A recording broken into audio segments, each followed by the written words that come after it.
हफ्ते की फिर से कमजोर शुरुआत भारतीय बाजारों की ओर दिख रहा है दबाव। आखिरी 1.5 घंटे में ये दबाव और बढ़ेगा या फिर आएगी रिकवरी, और क्या करें कल की तैयारी, फोकस इसी पर। आप देख रहे हैं फाइनल ट्रेड। जी बिजनेस के बंधन म्यूचुअल फंड स्टूडियो में आप सबका स्वागत है। नमस्कार, मैं हूं अनिल सिंह। नमस्कार, मैं हूं दीपांशु भंडारी। तैयार हो जाइए एक्शन के लिए। हफ्ते का पहला दिन कमजोरी अब आपको बाजार में बढ़ती हुई दिख रही है। क्या है इसकी वजह और क्या करना है आपको, आइए समझेंगे अनिल जी के साथ, और बाजार के कुछ और एक्शन पर भी सर की राय लेंगे। पहले बताएं सर, इस समय की बड़ी बातें क्या बड़ी बात यही है दीप कि आज हफ्ते की हमने शुरुआत की और उसके बाद हल्की हल्की कमजोरी बनती दिखी और समय के साथ कमजोरी बढ़ती हुई भी नजर आई। दिन के निचले स्तर से हल्की फुल्की रिकवरी भले ही आई हो बाजार में, लेकिन कोई साइजेबल और दमदार रिकवरी नहीं दिख रही है। निफ्टी 125 पॉइंट कमजोर है तो बैंक निफ्टी करीबन 350 पॉइंट नीचे 47,800 के करीब। सेंसेक्स में करीबन 425 पॉइंट का नुकसान है और आज कमजोरी में हल्का फुल्का योगदान देते हुए स्मॉल कैप इंडेक्स, लेकिन मिड कैप इंडेक्स में आज अच्छी कमजोरी है 300 पॉइंट की। यहाँ पर भी थोड़ी बहुत प्रॉफिट बुकिंग का माहौल आपको दिखेगा। FMCG, मेटल, IT और फार्मा, ये 4 ऐसे सेक्टर हैं जो बाजार की कमजोरी को बढ़ाने का काम कर रहे हैं।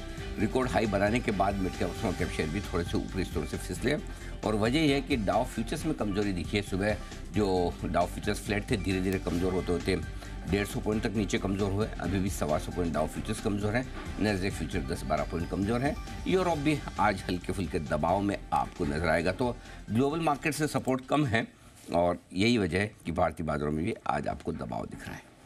ओके, तो ये है आपके लिए पूरा का पूरा एक्शन इस समय बाजार का। अनिल जी थोड़ा समझाइए भी, चल क्या रहा है आज बाजार में। फर्स्ट हाफ में तो हम ठीक थे, एक बार के लिए शार्प फॉल आई, उसके बाद रिकवरी भी आई, पॉजिटिव भी हुआ बाजार, बट उसके बाद जब फॉल आई वहां से रिकवर नहीं हुआ और लोज पर ही ट्रेड करें। मिड कैप स्मॉल कैप में भी आज गिरावट है सर। मुझे सरप्राइज नहीं है, आज सुबह से हमारी कमेंट्री कोशिश ही थी और हम लेवल्स को लेकर ऊपर के लेवल पे पार करना इतना आसान नहीं है, मुश्किल रहेगा ही। थोड़ा सा संकेत थकावट के, गिरावट के, रुकावट के आपको अमेरिका से भी आते दिख रहे हैं। थोड़ा हमारे यहाँ भी आपको ऊपरी स्तर पर ऐसा लगेगा कि अरे अब सब ठीक होने वाला, अचानक से बिकौली आती है। आज भी वैसे ही शुरुआती आधा एक घंटा बाजार ने आपको मौका दिया कि अगर आप ऊपरी रेंज पर बेचना चाहें 21,750 प्लस के आसपास, तो वो आपको रेंज मिली है। आज का हाई देखिए 21,763 का है।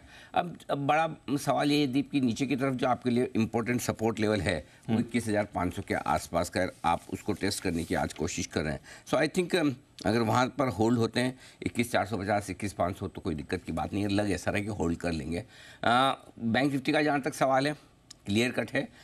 ऊपर में आज आपने फिर 48,150 का ही हाई बनाया। थोड़ा सा कम मजबूत या ज़्यादा कमज़ोर, जो आप शब्द इस्तेमाल करना चाहें वो कर सकते हैं, वो दिख रहा है। अभी अपने सपोर्ट रेंज के आसपास आ रहा है। जो पहला सपोर्ट रेंज है 47,700, 47,850 की है, उस रेंज में आता दिख रहा है। यहाँ रुकना चाहिए, नहीं तो फिर उसके बाद सीधा 47,500 के आसपास बड़ा सपोर्ट है। तो आई थिंक थोड़ी प्रॉफिट बुकिंग ऊपरी स्तरों पर है। निचले स्तरों पर अच्छे सपोर्ट लेवल के आसपास अगर आप किसी को खरीदना ही है तो 47,500 आता है तो बैंक निफ्टी एंट्री पॉइंट आपको देगा।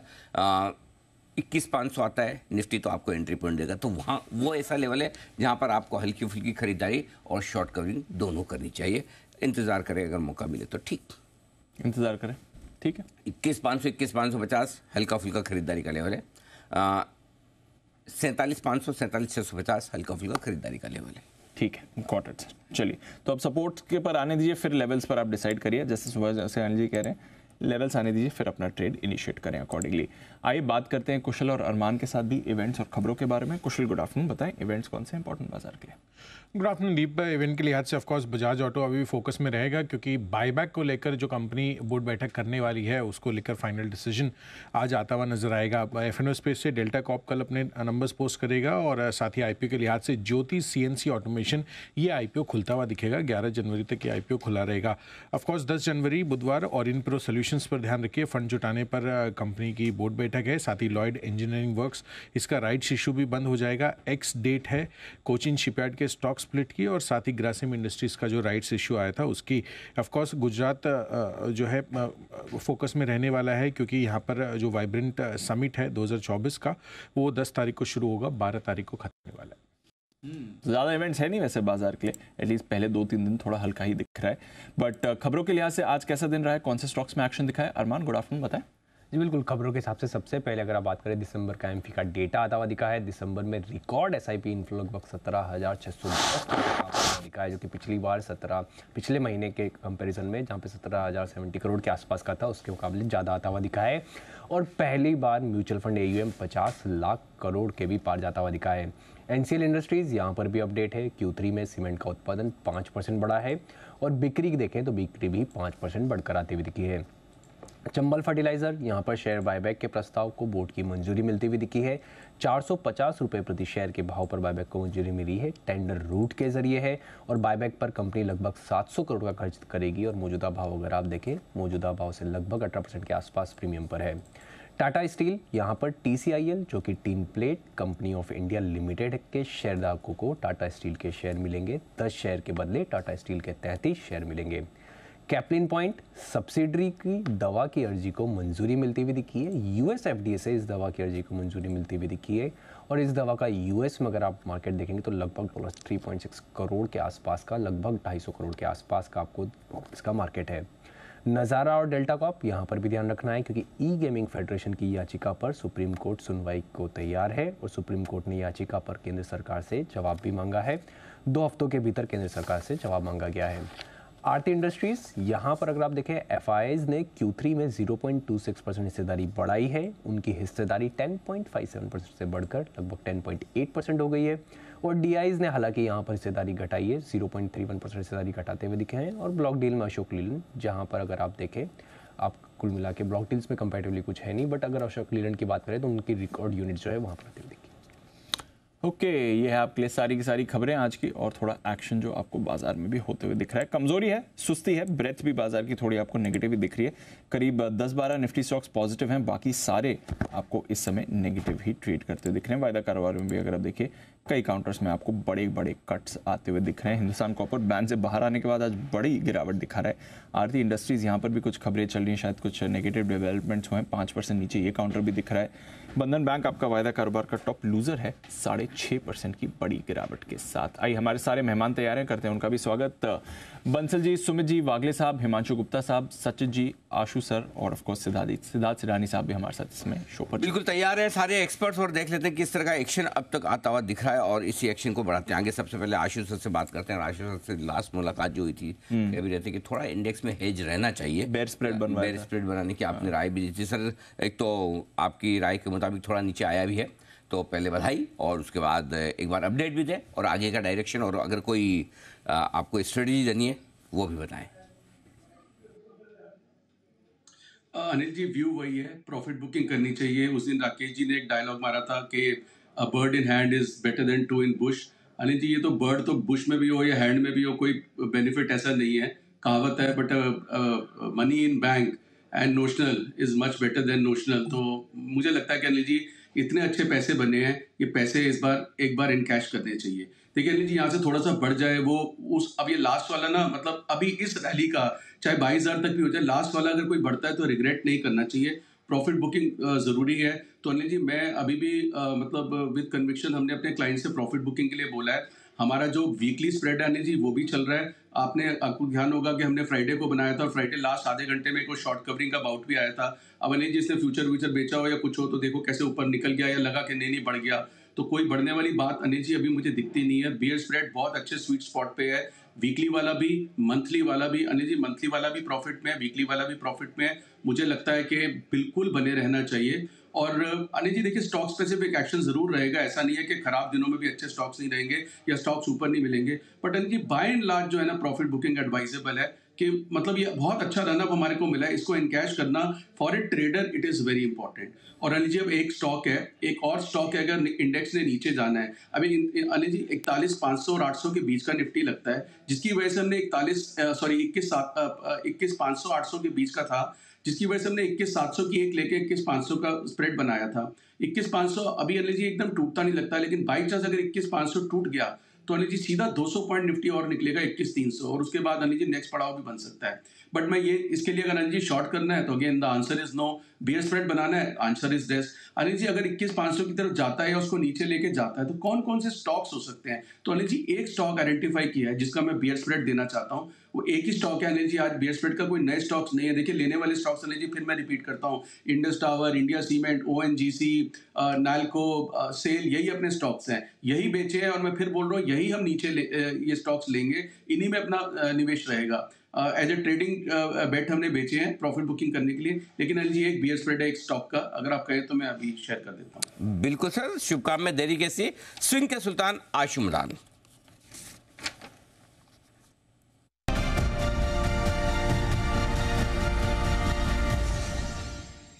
आशु जी, इससे पहले कि आप अपनी स्टडी ले, मैं एक राय आपसे लेना चाहता हूँ। बंसल जी ने आज तक आपको कई सारी बातें बताई, ऐसा नहीं कि पहली और आखिरी बार बोलिए। सिर्फ एक आज तक अंग्रेजी में जो कहावत बोली वो आपको याद रह गई, हिंदी वाली कोई भी आपने याद नहीं रखी, ऐसा क्यों? अनिल जी आपने उसका आंसर खुद ही कर दिया क्योंकि वो इंग्लिश में थी अनिल जी। ओके, तो मतलब कुछ ना कुछ बंसल जी अगर एक्स्ट्रा ऑर्डिनरी करते रहे तो आपको याद रहेगा। बहुत बढ़िया, वेरी नाइस। बताएं सर। हाँ जी बिल्कुल अनिल जी। अनिल जी, रिलायंस इंडस्ट्रीज की 2600 की एक पुट लेनी है और 2520 की 2 पुट बेचनी है। अनिल जी रिलायंस 2600 के ऊपर गया, काफी टाइम के बाद गया था, लेकिन अनिल जी मुझे लगता है कि मतलब वो ये तो अनिल जी जब निफ्टी 18,800 19,000 पे भी था तब भी गया था, लेकिन वहां से फिर अनिल जी 300 पॉइंट की करेक्शन आई। अभी भी अनिल जी गया बहुत थक के, तो अगर मार्केट को नीचे जाना है तो मुझे लगता है रिलायंस अंडर परफॉर्म करेगा।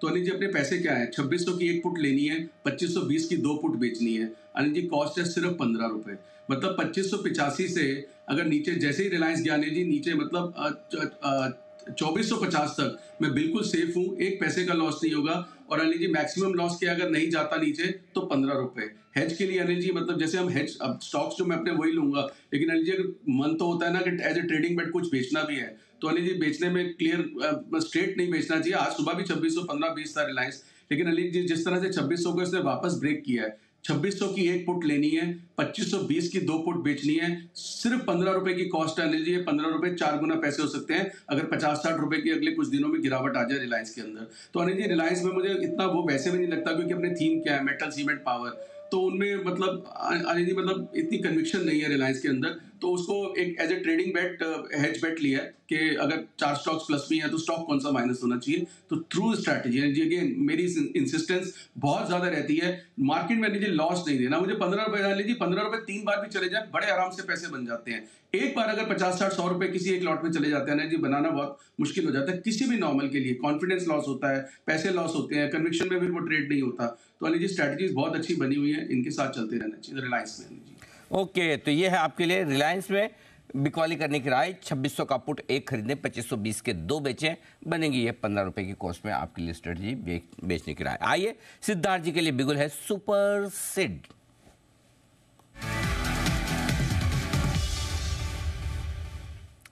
बनाए Siddharth ji. Good afternoon Anil ji, good Very good afternoon, good afternoon सारे ही पैनलिस्ट को और दर्शकों को।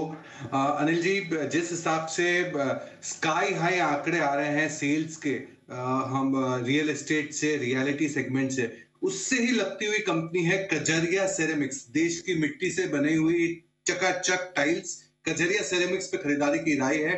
शॉर्ट टर्म रहेगा 1420 का टारगेट, और पोजिशनल टारगेट अगर रखना है 1525 का, विद डिस्क्लेमर अक्टूबर 2019 से करीबन कई साल से हम अलग अलग लेवल से, नीचे के लेवल से क्लाइंट्स को रेकमेंड कर रहे हैं, आज फिर से कर रहे हैं। कजरिया सेरेमिक्स विट्रिफाइड टाइल्स का लीडर है, कैपेसिटी 84 मिलियन स्क्वायर फीट है इसका। Q2 के वॉल्यूम्स काफी दमदार रहे, मैनेजमेंट ऑप्टिमिस्ट है बेहतर वॉल्यूम आने के सेकेंड हाफ में, और वॉल्यूम्स की जो गाइडेंस मैनेजमेंट दे रही है वो 9 से 10% की दे रही है, जबकि मार्जिन्स का गाइडेंस 14 से 16% का दे रही है। 370 करोड़ ये साल में कैपेसिटी एक्सपेंशन है, और 250 करोड़ का आने वाले हर एक साल में 2-3 साल के लिए कैपेसिटी एक्सपेंशन करने वाली है।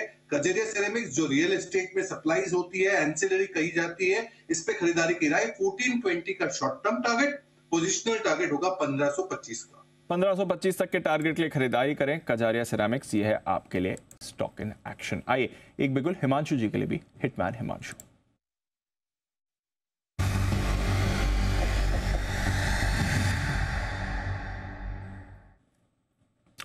बताएं Himanshu ji. Good afternoon to you Dev. Good afternoon everyone.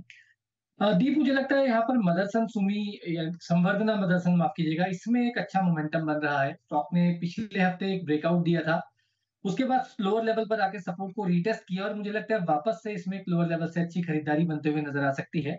तो 1 से 2 दिन का नजरिया बनाते हुए इस स्टॉक में खरीदारी की जा सकती है। करंट लेवल्स लगभग 106 रुपए 50 पैसे, 106 रुपए 60 पैसे के आसपास के हैं। इन लेवल्स पे खरीदारी करके चलने की सलाह रहेगी। स्टॉप लॉस के तौर पर 104 रुपए का स्टॉप लॉस लगाए और अपसाइड में मेरा मानना है कि ये स्टॉक 112 113 रुपए तक की अपसाइड 1 से 2 दिनों में दिखाने का पोटेंशियल रखता है। तो संवर्धना मदरसन में खरीदारी करके चलने की सलाह है। अच्छा स्पाइक आ रहा है संवर्धना मदरसन में, इस पर रखिए नज़र। और एक्शन में आ रहा है वो भी ऐसे बाजार में जहां पर आप देख रहे हैं इस समय थोड़ा बिकवाली का प्रेशर बना हुआ है, तो नज़र रखिए 112 113 के टारगेट के लिए मदरसन, इस पर कर सकते हैं आप खरीदारी। कुछ और स्टॉक्स जहां पर एक्शन दिख रहा है, डेल्टा कॉप पर भी रखिएगा नज़र। दोपहर में एक स्पाइक आया था, सुप्रीम कोर्ट ने जो जीएसटी डिमांड रिलेटेड अपील है वो सुनने की मंजूरी दे दी है, इसके चलते इस स्टॉक में आपको एक्शन भी बनते हुए दिखा था। और कुछ और काउंटर्स भी हैं जहां पर खरीदारी आ रही है। सन टीवी, HDFC AMC, यहाँ पर आपको एक्शन आते हुए दिख रहा है। हीरो मोटो, HCL टेक, आरबीएल बैंक में भी आपको थोड़ा मूवमेंट इस समय दिख रहा है। इस बीच BGR एनर्जी पर रखिए नजर। 631 करोड़ के एक लोन पर डिफॉल्ट किया है कंपनी ने, ये आपके लिए अभी अभी खबर आ रही है। इससे रिलेटेड एक खबर ऑलरेडी लास्ट वीक भी आ चुकी थी, बट 631 करोड़ का लोन है। ICICI बैंक, इंडियन बैंक और बैंक ऑफ इंडिया, इन तीनों का कंबाइंड लोन है ये 631 करोड़ का, जिस पर आपको डिफॉल्ट आते हुए दिख रहा है। ये बात है, प्रिंसिपल 631 करोड़ का है जिस पर डिफॉल्ट किया गया है। रखेंगे नजर इस काउंटर पर भी। आइए निफ्टी के निशानेबाज नितिन मुरारका हैं हमारे साथ तैयार।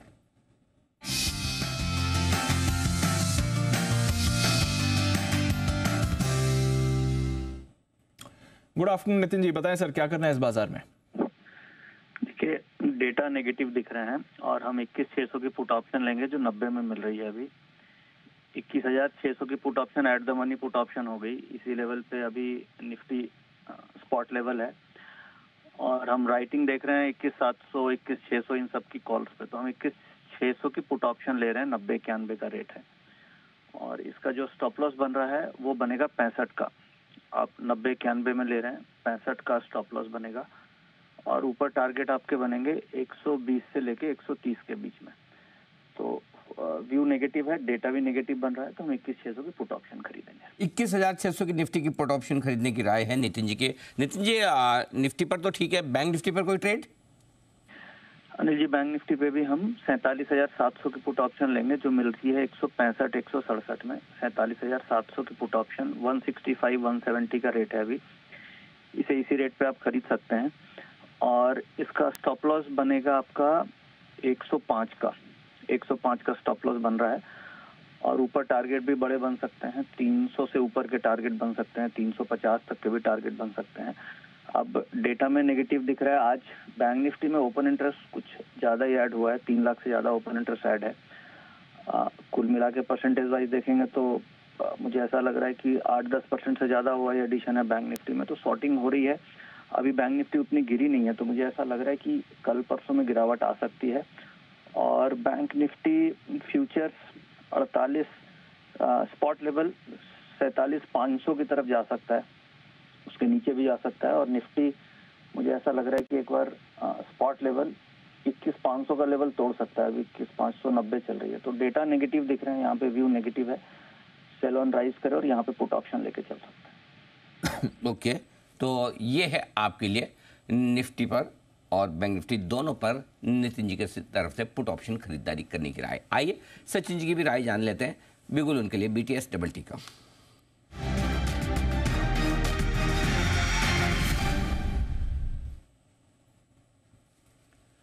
बताएं Sachin ji. Good afternoon Anil ji, good afternoon Deepanshu.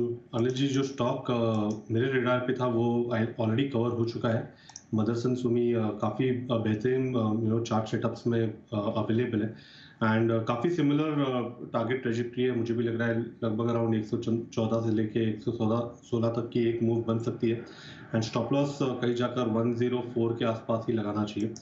जो सेकंड कॉल मेरे रेडार में आया है वो ऑन द शॉर्ट साइड है। मैरिको मुझे लगा ये कंसीडर करना चाहिए, जिस तरीके से एक इंपॉर्टेंट क्लस्टर ऑफ सपोर्ट थे लगभग अराउंड 540 के आसपास के, वो इसने तोड़ दिए एंड एक गैप डाउन ओपनिंग हुई है ऑन वीकली बेसिस। तो मुझे लग रहा है अगर ये पुल बैक सस्टेन नहीं हुआ तो लगभग 510 की ट्रेजेक्टरी यहाँ पर ओपन हो जाएगी।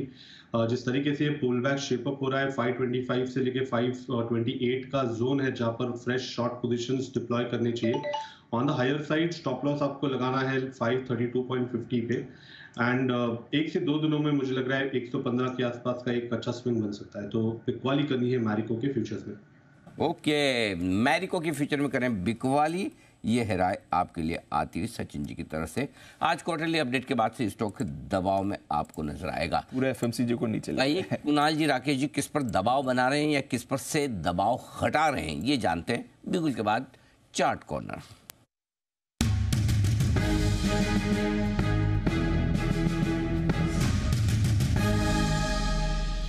बताएं सर।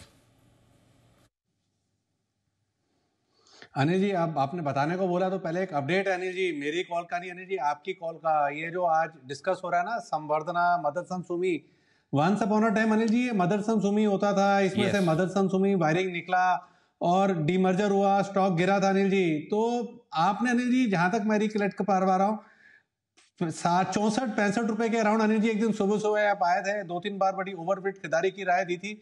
उसके बाद नॉन स्टॉप अनिल जी, मतलब कि विदाउट एनी सिग्निफिकेंट करेक्शन, और विदाउट एनी सिग्निफिकेंट करेक्शन से मेरा मतलब है कि कोई भी वीकली क्लोज नीचे नहीं हुआ था। प्रीवियस वीक से 103-105 तक अनिल जी गया था। तो वो कमेंट्री अनिल जी, जब भी मदरसन सुमी का नाम आता है ना, तो मेरे को वो वाली कमेंट्री याद आती है आपकी। अरे धन्यवाद बंसल जी, इतना तो मुझे भी याद नहीं रहा एक्चुअली, सही बताओ। हाँ, दिया था उतना याद है, लेकिन वीकली क्लोजिंग तो बिल्कुल पक्के से मेरे को याद नहीं। तो आपने याद रखा उसने जे, आपने अपने मेमोरी स्पेस में से, जो सबकी लिमिटेड होती है बंसल जी की भी लिमिटेड ही होगी, अनलिमिटेड तो नहीं होगी, मतलब तो उसमें भी मेरे लिए जगह छोड़ी है बंसल जी ने। इसके लिए मैं आपका दिल से आभारी हूँ बंसल जी। जी सर, अब बताएं। एक मिनट आप बताएं, उससे पहले कुणाल जी आपको कुछ बता रहे हैं। एक मिनट रुकिए, पहले कुणाल जी कुछ आपको बताना चाहते हैं उससे पहले। जी कुणाल जी। अनिल जी, हाँ अनिल जी, हमेशा की तरह अनिल जी सारा श्रेय बंसल जी को ना दें अनिल जी, हमारी मेमोरी भी जॉइंट है अनिल जी। अच्छा, कुछ चीजें बंसल जी को याद रहती हैं, मैं कुछ वो मुझे बता देते हैं, कुछ मुझे याद रहती है, मैं इनको बता देता हूँ। आप समझे नहीं, मैं ये कह रहा हूँ कि दे रहे हैं तो इस पे भी मेरा 50% मान लीजिए अनिल जी। मैं ये कह रहा हूँ कि दिल तो किसी का कितना भी बड़ा हो सकता है, लेकिन मेमोरी तो लिमिटेड ही होगी ना।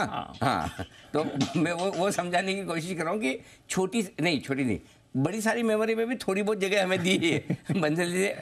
एक आशुष सर आपको कुछ कहना चाहते हैं। जी आशुष सर।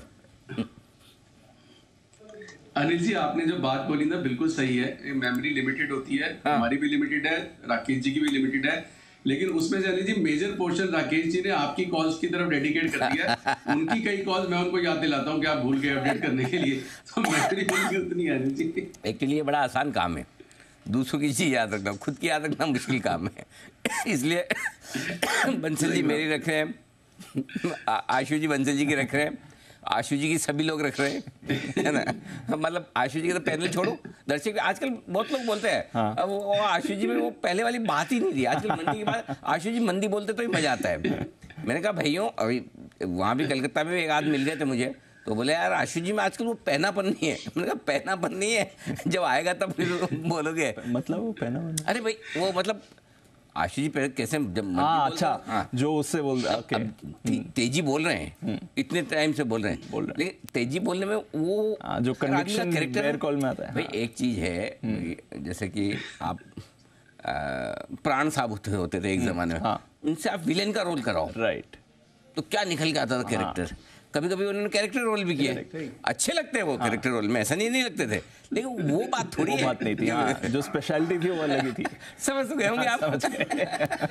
तो इसलिए पसंद तो आपको इस रोल में भी बहुत ज्यादा कर रहे हैं लोग, लेकिन वो बात नहीं आ रही है जो बात जो बैर में मंदी के वक्त होती थी। चलिए उसका भी कभी न कभी मौका आएगा। बताएं बंसल जी, कुणाल जी।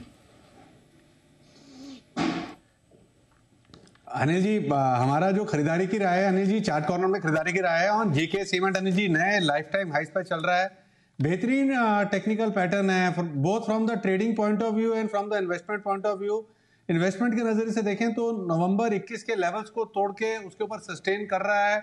वीकली चार्ट पर एक राउंडिंग बॉटम पैटर्न फॉर्मेशन बना हुआ है, तो डिलीवरी के लिए भी और ट्रेडिंग के लिए दोनों नजरिए से जेके सीमेंट एकदम परफेक्ट स्टॉक है। ओवर टू कुणाल जी। देखिए अनिल जी, इंट्राडे चार्ट्स पर भी एक फ्रेश ब्रेकआउट आता हुआ नजर आ रहा है। 3975 3980 के आसपास एक रेजिस्टेंस है जिसको आज बड़े एम्फेटिकली इंट्राडे चार्ट पर स्टॉक ने पार किया। तो एक ब्रेकआउट इंट्राडे चार्ट पर भी है, लॉन्ग टर्म चार्ट्स भी मजबूत लग रहे हैं और सीमेंट स्टॉक्स में काफी अच्छा ट्रैक्शन है। तो हमारी खरीदारी की राय है जेके सीमेंट में। यहाँ पर 3980 जो कि ब्रेकआउट का लेवल है वहीं पर स्टॉप लॉस रख लें और 3980 के स्टॉप लॉस से बाय करें। पहला टारगेट स्टॉक के लिए होगा 4100 का, 4100 का। इवेंचुअल टारगेट 4175 रुपए का। 4100 4175 के टारगेट के लिए खरीदारी की राय है जेके सीमेंट।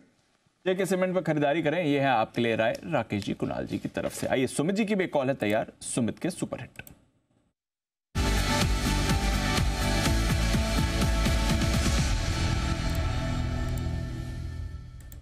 सुमित जी बताएं।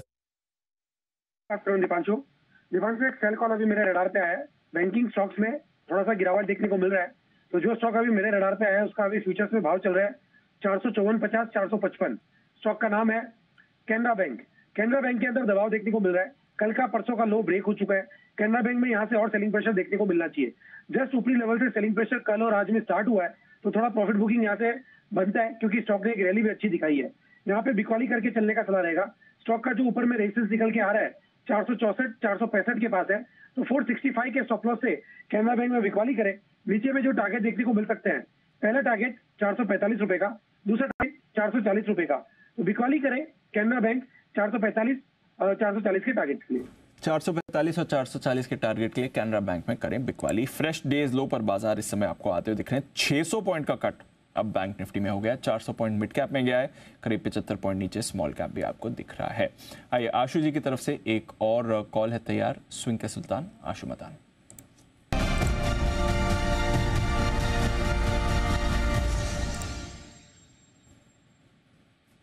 बताएं आशु जी।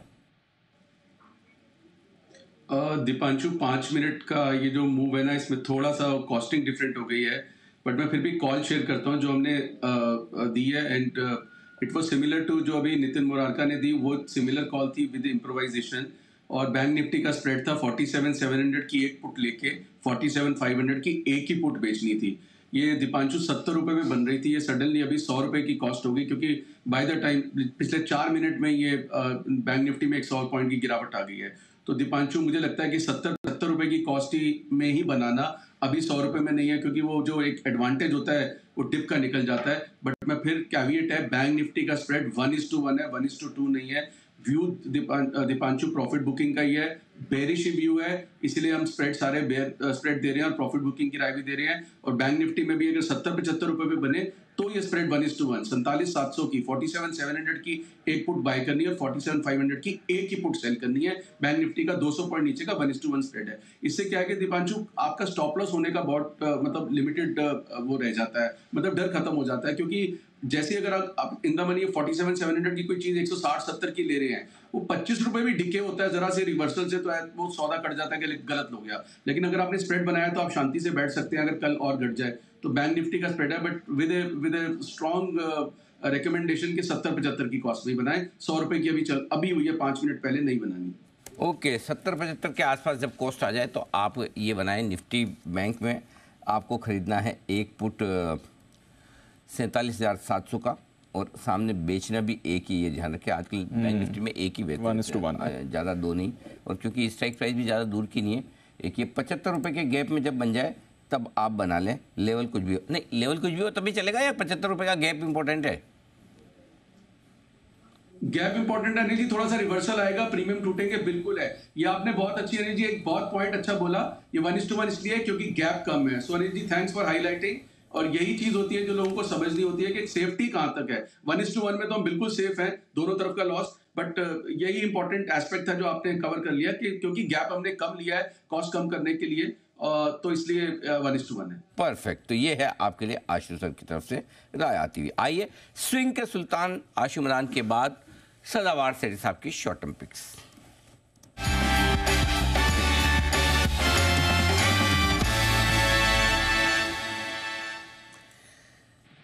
सेठी साहब बहुत बहुत स्वागत है आपका।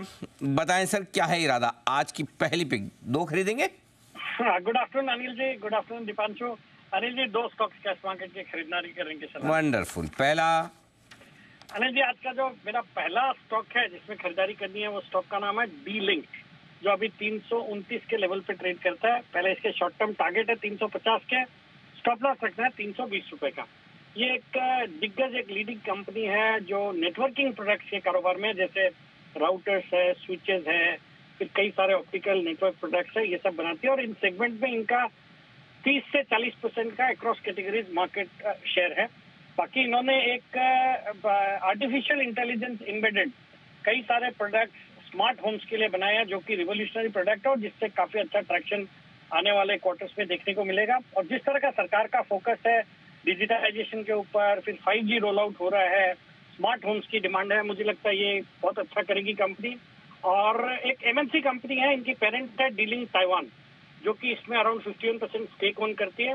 बाकी वैल्यूएशन के लिहाज से एक MNC कंपनी होने के बावजूद 10 के मल्टीपल पे बहुत सस्ता लगता है। फंडामेंटल्स बहुत मजबूत है, अच्छे रिटर्न रेशियोज है, जीरो डेट कंपनी है। मुझे लगता है बिल्कुल डीलिंग में खरीदारी करनी चाहिए for a target of 350, stop loss of 320। Okay, तो डीलिंक यहाँ पर करे खरीदारी, 350 का टारगेट, 325 का होगा स्टॉप लॉस। सेठी साहब, दूसरी कॉल सर। दूसरा स्टॉक दीपांशु आज का जिसमें खरीदारी करनी है वो है इंडिया निप्पॉन इलेक्ट्रिकल्स, जो अभी 537-38 के लेवल पे ट्रेड करता है। पहले इसके शॉर्ट टर्म टारगेट है 565 के, स्टॉप लॉस रखना है 525 रुपए का। ये कंपनी इलेक्ट्रॉनिक इग्निशन सिस्टम्स बनाती है, 2 व्हीलर्स के लिए, 3 व्हीलर्स के लिए, और पोर्टेबल इंजन भी बनाती है। एक सॉलिड कंपनी है और एक जॉइंट वेंचर है बिटवीन लुकास TVS ग्रुप और एक जर्मनी का ग्रुप है, स्पेलिंग MAHLE, महले अगर प्रोनाउंस करें इसको। उनकी एक जापानीज सब्सिडियरी है, उसके थ्रू इसमें एक जॉइंट वेंचर है इनका लुकास TVS के साथ। बहुत ही जबरदस्त क्लाइंट लिस्ट है, जितने नामी गिरामी 2-3 व्हीलर OEMs है, जैसे TVS मोटर्स है, हीरो मोटो, पियाजो, इन सबको कैटर करती है। और हम देख भी रहे हैं ऑटो सेक्टर में जबरदस्त डिमांड है, with in the sector 2 wheelers 3 wheelers बहुत अच्छा कर रहे हैं, तो उसका एक फायदा मिलना चाहिए।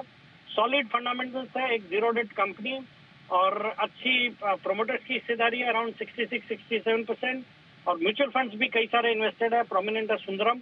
मुझे लगता है ये स्टॉक अच्छा करेगा, खरीदारी करने की सलाह for a target of 565, stop loss of 525।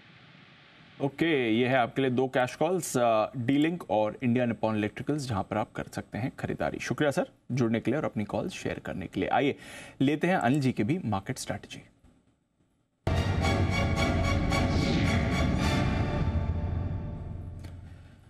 Anil ji, कमजोरी तो है, बट ऐसी कोई ज्यादा कमजोरी डाउ फ्यूचर्स में नहीं हुई जो सुबह नहीं थी। 150 पॉइंट नीचे था सुबह डाउ फ्यूचर्स, अभी 250 पॉइंट आपको नीचे दिख रहा है। बोइंग के शेयर का कंसर्न जरूर है, जो आज शाम रिएक्ट भी आपको करते हुए दिखेगा। नास्डैक फ्यूचर्स में आपको 30 अंकों की गिरावट दिख रही है। यूरोप में 1/4 से आधे % तक की वीकनेस आपको दिखेगी। एशिया, हांगकांग आज काफी कमजोर था, बाकी एशिया उतना खराब नहीं था। जापान के बाजार ऑफकोर्स आज बंद थे। कच्चा तेल थोड़े से दबाव में, रुपया आपके लिए मजबूत है। हम ऑफकोर्स डेज लो पर ट्रेड कर रहे हैं। अनिल जी बताएं क्या करना चाहिए? 750 पॉइंट का कट बैंक निफ्टी पर, 250 पॉइंट का कट निफ्टी पर इस समय दिख रहा है सर। बिल्कुल, तो दीप बात वही है कि 21,500 के नज़दीक आ रहे हैं। 21,450, 21,500 जो सपोर्ट जोन है, यहाँ पर शॉर्ट तो नहीं करेंगे। अगर थोड़ी बहुत शॉर्ट काटना चाहें तो ठीक है, वो थोड़ा सा देख सकते हैं। लेकिन चूंकि हमारा व्यू डाउ पर ऑलरेडी कमजोरी का है, तो मैं कहूँगा कि थोड़ा सा इंतज़ार करें, देखें आज की क्लोजिंग क्या होती है फ्रेश ट्रेड लेने के पहले। नो डाउट रेंज के नीचे के सिरे पे आने पे थोड़ा सा ऐसा लगता है कि तोड़ रहा है, 47,500 को भी तोड़ के नीचे जाने की कोशिश कर रहा है। सो अब जो बड़े लेवल हैं दीप, वो 47,425, 450 से नीचे सपोर्ट के तौर पर, और बैंक निफ्टी पर 47,200, 47,400 की रेंज है जहाँ पर पहुँच रहा है। तो थोड़ा सा वेट एंड वॉच वाली सिचुएशन में रखिए, क्योंकि पहली बार आज ढंग का करेक्शन आपको ब्रॉडर मार्केट में भी दिख रहा है, सब तरफ नजर आ रहा है। तो थोड़ा सा वेट एंड वॉच करें, और अगर संकेत आए थोड़े से रिवाइवल के, तो वहाँ पर आप खरीदारी कर सकते हैं। अब क्या इंपॉर्टेंट है वो बता दूं। निफ्टी 21,600 के ऊपर निकलना जरूरी है। अगर 21,600 के नीचे बंद होता है तो पिछले 6 सेशन में से सिर्फ एक ही सेशन ऐसा रहा है जब 21,600 के नीचे बंद हुआ है, तो थोड़ा सा शॉर्ट टर्म कमजोरी का संकेत देगा। और अगर 21,500 के नीचे बंद होता है तो फिर नीचे की रिस्क आपके लिए खुल जाती, तब 21,250, 21,350 तो मिनिमम आना ही है। तो इसलिए उस लिहाज से अपनी पोजिशनिंग कीजिए।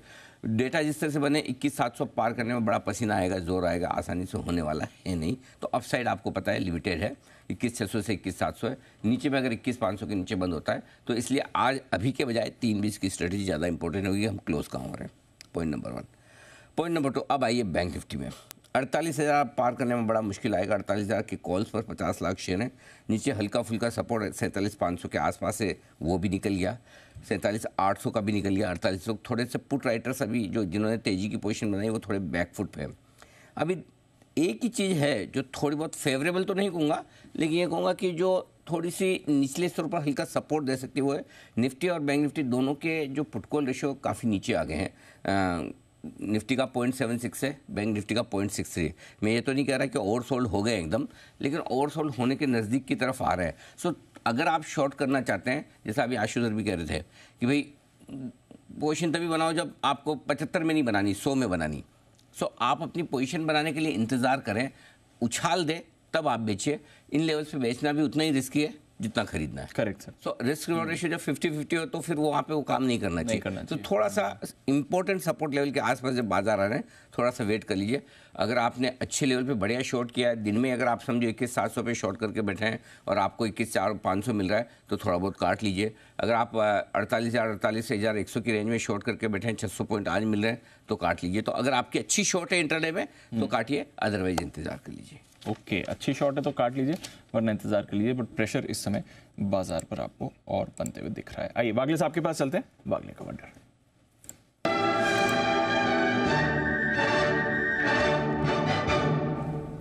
बताएं वागले साहब। दीपांशु, बैंकिंग स्पेस में वीकनेस है, मुझे एसबीआई बेचना है। 632 का करंट भाव है, 632 635 ये सेलिंग रेंज होगा, 640 के ऊपर का स्टॉप लॉस होगा। मेरा मानना ये 610 तक जाना चाहिए। 610 का पहला टारगेट, 600 का दूसरा टारगेट, टाइम फ्रेम आज और कल। ओके, तो 610 और 600 के टारगेट के लिए एसबीआई इस पर करें बिकवाली। अभी कैनरा बैंक पर सुमित जी का कॉल आया था, अब आपके लिए कॉल आ रहा है एसबीआई पर वागले साहब की तरफ से। देखते हैं कैसा यहाँ पर आपको एक्शन दिखेगा। कमजोरी इस समय बाजार पर और बढ़ती हुई आपको दिख रही है और वीकनेस के साथ ही आप देख रहे हैं यहाँ पर आपको गिरावट आ रही है। आइए सिद्धार्थ जी के लिए एक बिगुल सुपर सेट।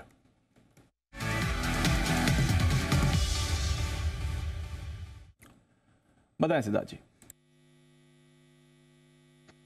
देखिए दीपांशु, भारत की तरफ नजर करेंगे यानी ग्रामीण इलाके, और उसमें है एस्कॉर्ट्स, क्योंकि ट्रैक्टर सेगमेंट मुझे लगता है कि रूरल इंडिया में अच्छा खासा ग्रोथ आ सकता है। ट्रैक्टर सेगमेंट में एस्कॉर्ट्स अच्छा लग रहा है। शॉर्ट टर्म टारगेट आपको 2960 का रखना चाहिए और पोजिशन से लॉन्ग टर्म टारगेट 3550 का रखना चाहिए एस्कॉर्ट्स पे। ये हम पिछले साल से अक्टूबर 2022 से रेकमेंड करते आ रहे हैं। थर्ड लार्जेस्ट एग्री की स्टॉक है जो ट्रैक्टर सेगमेंट में है। नॉर्थ और वेस्ट इंडिया में ज्यादा इनका प्रोमिनेंस है, 10% का मार्केट शेयर है। मार्जिन्स एक्सपैंड हुए हैं पिछले क्वार्टर में, ये बहुत ही महत्वपूर्ण है। और एम कर रही है 1.5 से 3 टाइम्स अपने एक्सपेंशन, पोर्टफोलियो का एक्सपेंशन करने का FY25 तक। ट्रैक्टर के जो साइकिल है ये बॉटम आउट होते हुए दिख रही है, तो यहां से अब रिकवरी काफी स्ट्रॉन्ग दिख सकती है ट्रैक्टर सेगमेंट में। 14% आई और 20% कामकाजी मुनाफों में CAGR ग्रोथ अब उम्मीद रख सकते हैं आने वाले 2 सालों के लिए। एस्कॉर्ट शॉर्ट टर्म टारगेट जो देखना चाहते हैं 2960 और पोजिशनल 3550। 2960 और 3550 के टारगेट के लिए एस्कॉर्ट्स यहां पर आप रखें नजर। स्टॉक में आपको इस समय एक्शन भी थोड़ा दिख रहा है, बाकी बाजार में तो ज्यादा एक्शन नहीं है, बट एस्कॉर्ट्स ठीक ठाक इस समय आपको ट्रेड करते हुए दिखेगा। आशु जी भी कुछ अपडेट देना चाह रहे हैं बाजार पर, उनकी कॉल्स पर। आशु सर बताएं सर। दीपांशु, मैं अपडेट नहीं दे रहा था, मैं एक ऑब्जर्वेशन शेयर कर रहा था। अगर आपने पिछले दिनों में देखा, मैं जब भी बोलता था कि स्टॉक बैन में जाए तो लेना है, निकले तो बेचना है, बैन में जाए तो लेना है, निकले तो। आज पिछले 1-2 दिन में एक आध स्टॉक ने, और पर्टिकुलरली आज हिंद कॉपर ने, दीपांशु ये एक एमेच्योर सिग्नल होते हैं, मतलब ये शायद कोई डेटा या चार्ट में शायद नजर नहीं आया, मतलब मैं कह सकता हूँ नजर नहीं आया क्योंकि मैं चार्ट देखता भी नहीं हूँ। लेकिन आज देखिए कितना, मतलब एक जो हम 2 दिन से एक लग रहा था कि प्रॉफिट बुकिंग का एक दौर आ सकता है या बन सकता है, एज ए डिसिप्लिन अपनी स्टॉक्स में बुकिंग करनी चाहिए, और उसका पहला सिग्नल आज एक और स्ट्रॉन्ग आया हिंद कॉपर में। बैन से निकलने के बाद गैप अप हुआ, उसके बाद से वहीं से टॉप बन के देखिए वो 5% और नीचे है। तो आई थिंक ये भी एक दीपांशु सिग्नल है, बहुत ध्यान रखना चाहिए कि जो एक ट्रेजेक्ट्री बनी हुई थी, जो एक थीम बना हुआ था, उस थीम में जब वो डेंट आता है तो आई थिंक वो first mover advantage profit booking का नहीं छोड़ना चाहिए। तो I think this was one observation which I wanted to share with you and the viewers, कि मतलब हर बार बैन से निकलने के बाद बढ़ता था, आज वो साइकिल आज पहली बार हमने देखा है, उसका भी एक सुबह एक रिवर्सल सिग्नल आया।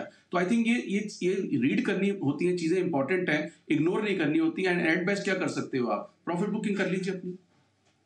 थोड़ी प्रॉफिट बुकिंग कर लीजिए, ये सिग्नल दिखा रहा है वो शायद थोड़ा और पेन आपको बाजार के तरफ इंडिकेट कर रहा है। एटलीस्ट मिड और स्मॉल कैप में तो आज गिरावट काफ़ी शार्प आती हुई आपको दिख रही है। कई सारे स्टॉक्स में इस समय वीकनेस बढ़ती हुई दिख रही है। देखते हैं कैसा एक्शन यहाँ से बनेगा। हिंदुस्तान कॉपर 6% नीचे आपको इस समय दिख रहा है। केमिकल स्टॉक्स में भी आज कमजोरी है। नवीन फ्लोरिन, आरती इंडस्ट्रीज दोनों में आपको आज वीकनेस आती हुई दिखी है। एक बार सिद्धार्थ जी से भी राय ली जाए। सिद्धार्थ जी, ये ऑप्टिमल लेवल्स हैं अगर कोई एंट्री के बारे में सोच रहा हो इनकाउंटर्स में? इस समय आज थोड़ा ज़्यादा शार्प फॉल है, स्पेशली आरती में कुछ और खबरें भी लेकर चल रही हैं इनके कुछ ऑर्डर्स को लेकर। जरा राय दें सर अपनी।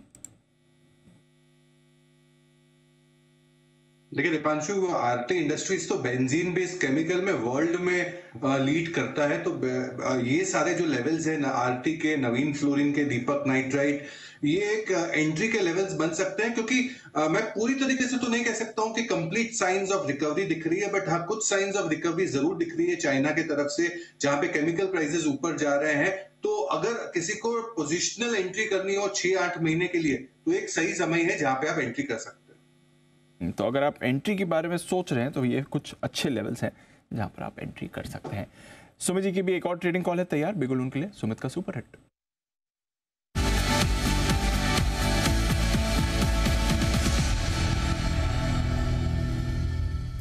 बताएं सुमित जी।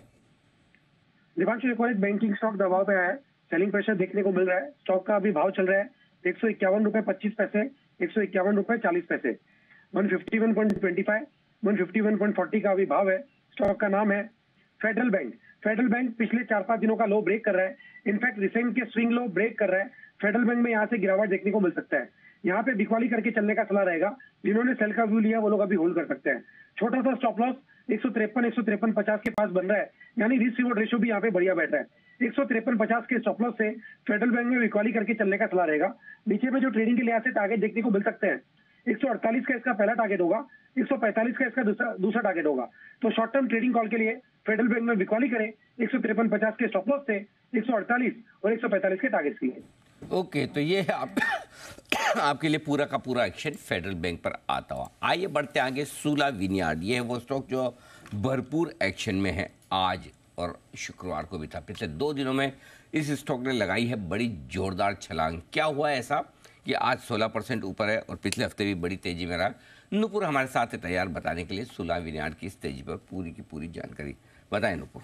बिल्कुल सर, फ्राइडे को खबर आई थी कि महाराष्ट्र सरकार ने यहाँ पे वैट में रिबेट की अप्रूवल दे दी है 5 साल के लिए, और पिछले 4 साल का भी जो वैट था उसमें रिफंड मिलने वाला था। उसके बाद CLSA ने स्टॉक पे अपग्रेड किया, जिसकी वजह से अब आप 15% स्टॉक ऊपर भी दे रहे हैं। CLSA का मानना है कि स्टॉक में काफ़ी पॉजिटिव इस इम्पैक्ट आने वाला है इस बड़ी खबर की वजह से। CLSA का कहना है कि 80% वैट वापस कंपनी को मिलेगा, उसकी वजह से रिटेल सेल्स 13% से बढ़ती हुई नज़र आ सकती है।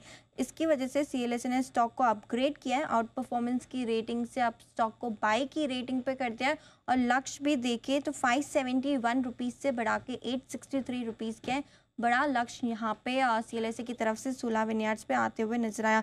महाराष्ट्र में वाइन बनाने और बेचने पर जो सब्सिडी मिली है कंपनी को, उसका फ़ायदा यहाँ पे आते हुए दिखेगा।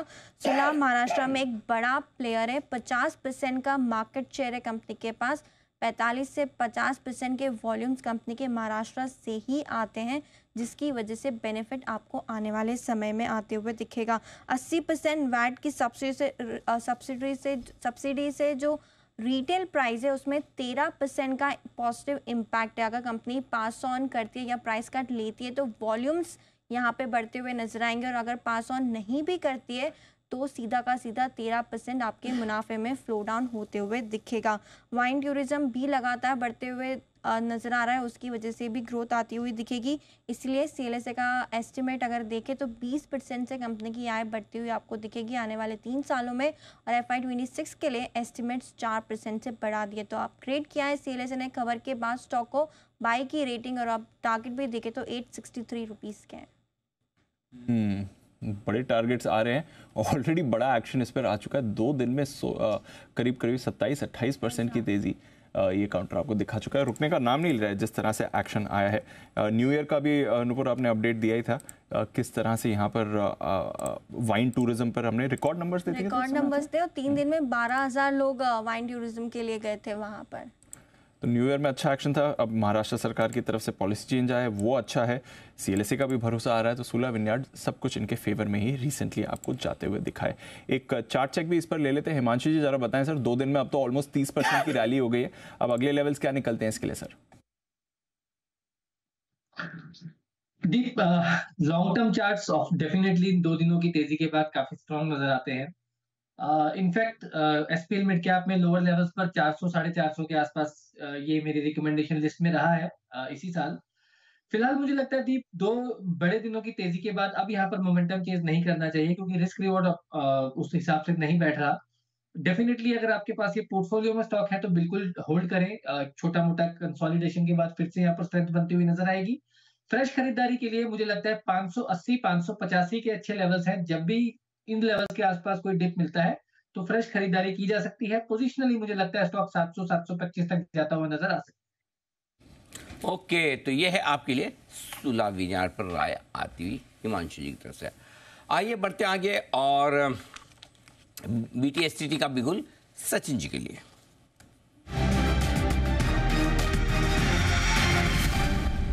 सचिन जी बताएं सर।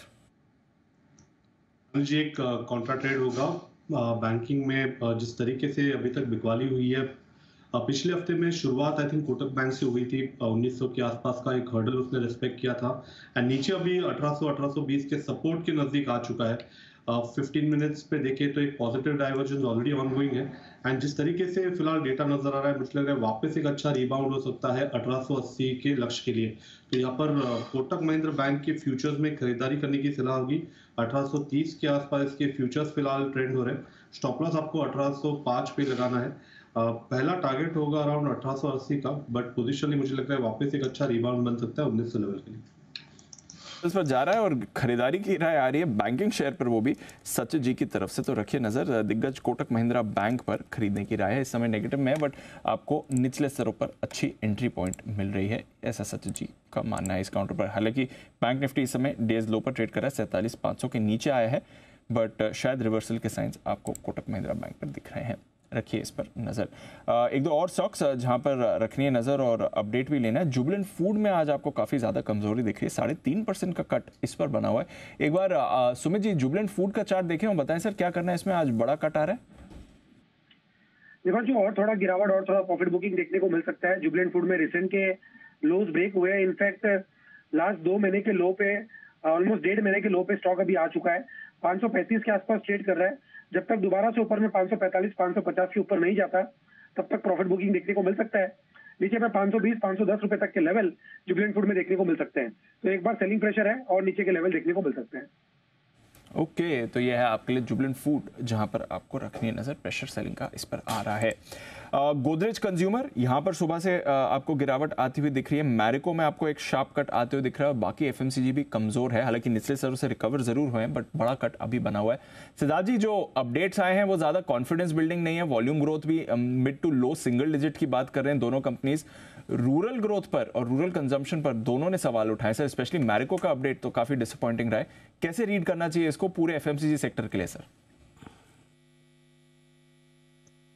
देखिए दीपांशु, हालांकि मैरिको हमारे रिकमेंडेशन लिस्ट में है और रिकमेंड भी किया है, बट मैं मानता हूं कि उनके जो प्रोडक्ट सेगमेंट्स है वो काफी लिमिटेड है।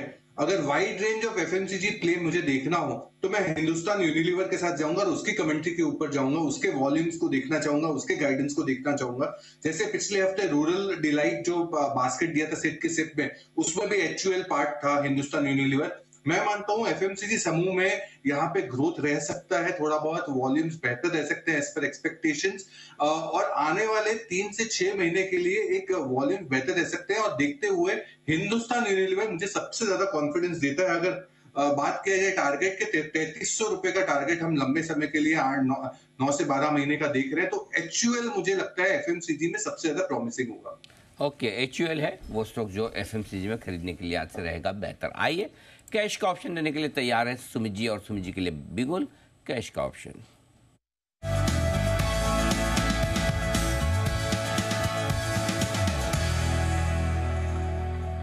सुमित जी बताएं sir. Anil ji, stock specific option है, मार्केट्स में अभी अच्छा खासा सेलिंग प्रेशर देखने को मिला है, तो मेटल सेक्टर के अंदर भी अभी थोड़ा दबाव देखने को मिल रहा है।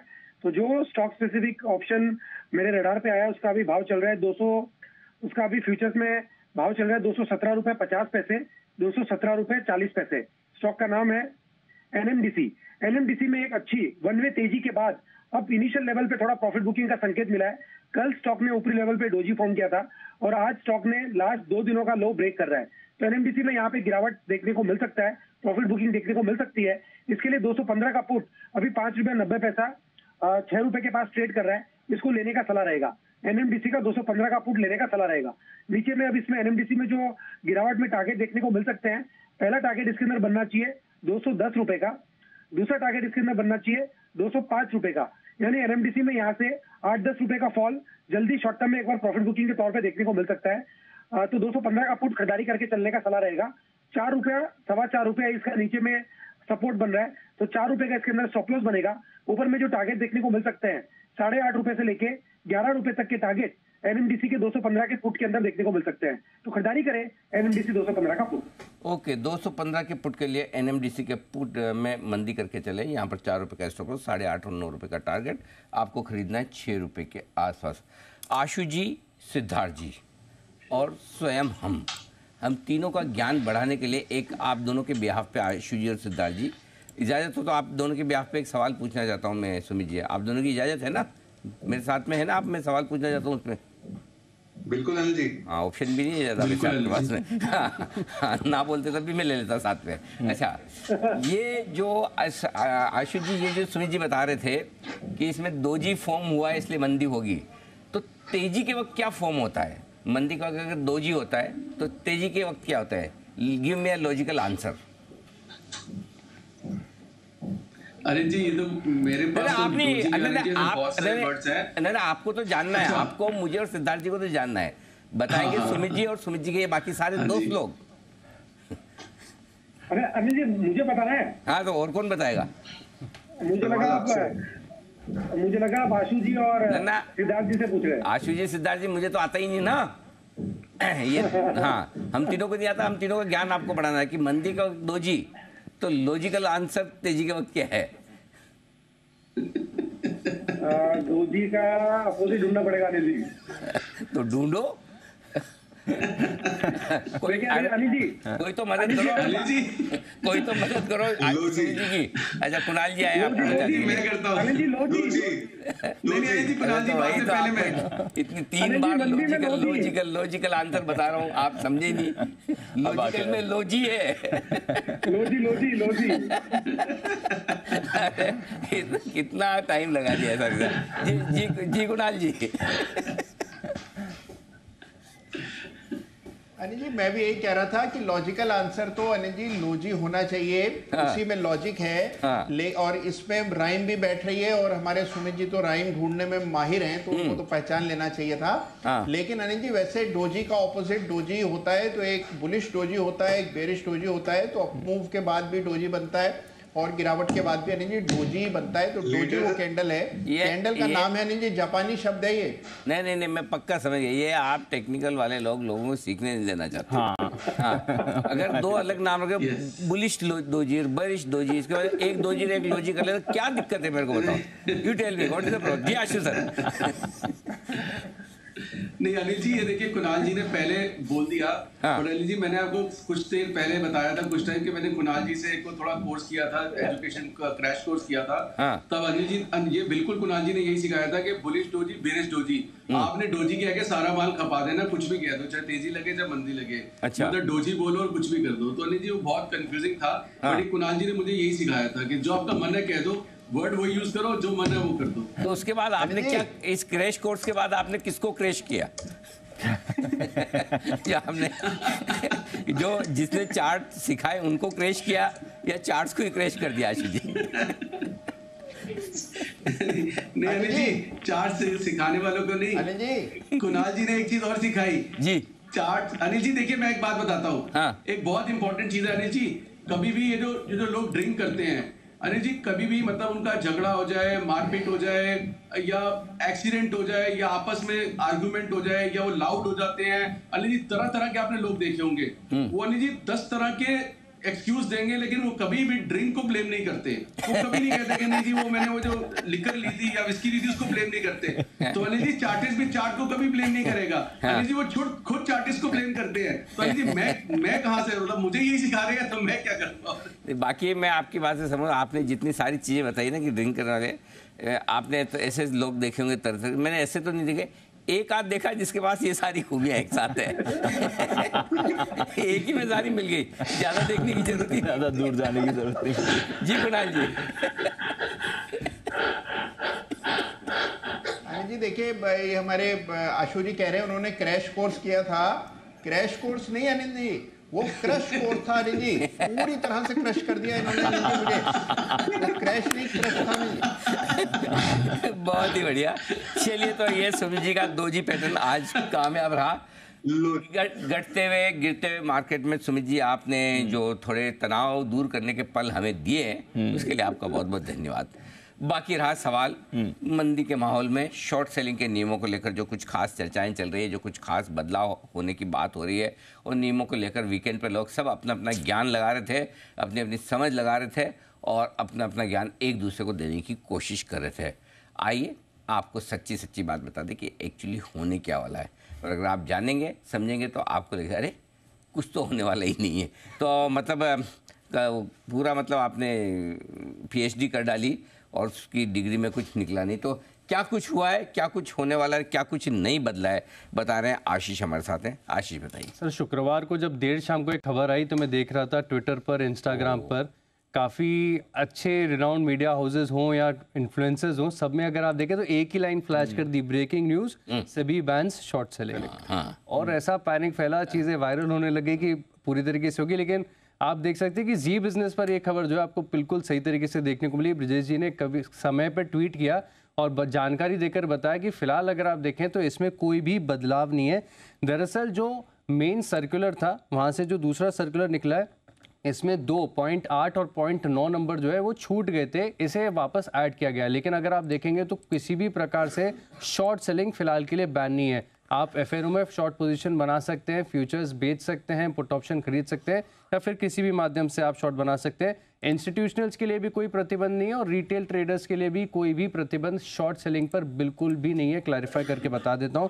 बस एक छोटी सी जानकारी ये है कि रिटेल निवेशक हो या इंस्टीट्यूशनल निवेशक हो, ये एक्सेप्ट फॉर FNO, यानी अगर कैश में शॉर्ट है, SLBM से बोरो करके शॉर्ट पोजीशंस बना रहे हैं, तो इन्हें एंड ऑफ द डे जानकारी देनी पड़ेगी। ये जो पुरानी पिछले सर्कुलर में चीज़ छूट गई थी, इसे ऐड किया गया। लेकिन जब मैंने ब्रोकर से बात की तब पता चला कि ऑलरेडी प्रावधान है, ऐसे जो स्टॉक्स में शॉर्ट होते हैं, होल्ड करते हैं SLBM से बोरो करके, इन्हें ऑलरेडी जानकारी यहाँ पर ब्रोकर्स अपने पास रखते हैं। तो फिलहाल के लिए बड़ी बात यही है सर कि कोई भी बदलाव नहीं है, जो पहले नियम थे वही नियम लागू हैं। शॉर्ट सेलिंग पर किसी भी प्रकार का कोई भी प्रतिबंध नहीं है। सेम टू सेम ना। एग्जैक्टली। वैसे भी एक चीज़ बताओ, मैं आपको बता दूं, शॉर्ट सेलिंग में कभी भी प्रतिबंध आएगा, कभी भी बैन आएगा तो सिर्फ और सिर्फ जब मार्केट लाइफ टाइम लो के आसपास, लाइफ टाइम नहीं भी हो सकता, लाइफ टाइम तो क्या नहीं होगा, बट मार्केट बहुत नीचे होगा, 20, 25, 30% टॉप से नीचे होगा, तब आएगा। लाइफ टाइम हाई पे कभी शॉर्ट सेलिंग बैन नहीं होती। Exactly. ये एक सिंपल सी लॉजिकल बात है। और वो आप बता भी रहे थे, मुझे भी ब्रजेश ने फ़ोन करके बताया, चूँकि मैं ट्रैवल कर रहा था, बोले सर ये आई है खबर और ऐसा हम नहीं चला रहे हैं क्योंकि इसमें ऐसा कुछ है नहीं। बोले कि उसने मुझे बोला भी, कहीं आपको पता चला दूसरी जगह सब जगह देख के आप फिर मुझे बोलेंगे कि क्या हुआ, तो हमने खबर चलाई नहीं है। Exactly. हाँ, तो बोले कि मैं आपको बता रहा हूँ हम नहीं चला के सही कर रहे हैं, बाकी लोग चला रहे हैं तो गलत चला रहे हैं। बदला मैंने कहा नहीं फिर ठीक है। मैंने कहा पढ़ के समझ लिया ना अच्छे से। ब्रजेश ने बोला बिल्कुल हमने अच्छे से समझ लिया। तो जी बिजनेस के दर्शकों, हम खबर जल्दी चलाना चाहते हैं, फास्ट चलाना चाहते हैं, नतीजे हों, कोई भी खबर हो, सब चाहते हैं, हम भी चाहते हैं, सब लोग चाहते हैं, लेकिन गलत नहीं चलाना चाहते। एब्सोल्युटली। और कोशिश यही करते हैं कि पूरी तरह से, भले समय थोड़ा सा ज़्यादा लग जाए लेकिन खबर सही जानी चाहिए, ताकि नहीं तो क्या है कि कई बार आजकल नतीजों में भी ये होता है कि जल्दी जल्दी करने के चक्कर में फिर वो गलत नतीजे फ्लैश कर दो और नतीजे पर ट्रेडर्स इन्वेस्टर रिएक्ट कर जाते हैं, बाद में फिर नुकसान होता है, अरे ये नहीं ये फिगर था, ऐसा नहीं वैसा था, ये एडजस्टमेंट था। इसलिए कोई बात नहीं, थोड़ा कम ज़्यादा हो भी जाए लेकिन श्योर होने के बाद ही करना ज़्यादा ठीक है। बिल्कुल। चलिए ये है आपके लिए। बाजार पर कुछ बदला नहीं है शॉर्ट सेलिंग के लिए, फिक्र मत। आशीष जी, अगर आपने इसे देखा और कुछ विशेष टिप्पणी आप करना चाहते हो तो? नहीं अनिल जी, इसमें कोई ऐसा कुछ रीड करने का था ही नहीं, क्योंकि ये नॉर्म्स में कोई ऐसा चेंज नहीं है। ये पहले ही ऐसे कैसे हैं, पता नहीं वो क्या अननेसेसरली वो ब्रेकिंग न्यूज करके चल रहा था। और अनिल जी, ये आपने जो अभी बाद में बात बोली ना कि रिजल्ट्स में, अनिल जी बहुत सारे लोग रिजल्ट सीजन में ना वो जो स्कैल्पर्स होते हैं और वो जो हाइपर ट्रेडर्स होते हैं, जो हाई फ्रीक्वेंसी ट्रेडर्स इसमें काम करते हैं, तो इसमें अनिल जी बहुत ध्यान रखना चाहिए, क्योंकि अनिल जी उसमें मतलब कमाना बहुत थोड़ा सा होता है और फटा ये जो आपने मतलब कॉन्शियस डिसीजन लिया है नहीं देंगे जल्दबाजी में। अनिल जी 1 मिनट पहले बता के अगर 4 बता भी लेंगे, मैं कह रहा हूँ अनिल जी 5 में से 4 आपने 1 मिनट पहले बता दिए, उसमें जो आएगा और जो एक गलत हो गया ना जल्दबाजी में, वो 4 से ज्यादा का प्रॉफिट लेके जाता है। तो this is a very good decision Anil. तो बढ़िया डिसीजन है और कुछ ज्यादा बदला नहीं, परेशान मत होइए, जैसी लाइफ चल रही थी वैसी ही चलने वाली है। आइए वागले साहब के पास चलते हैं, वागले का वंडर।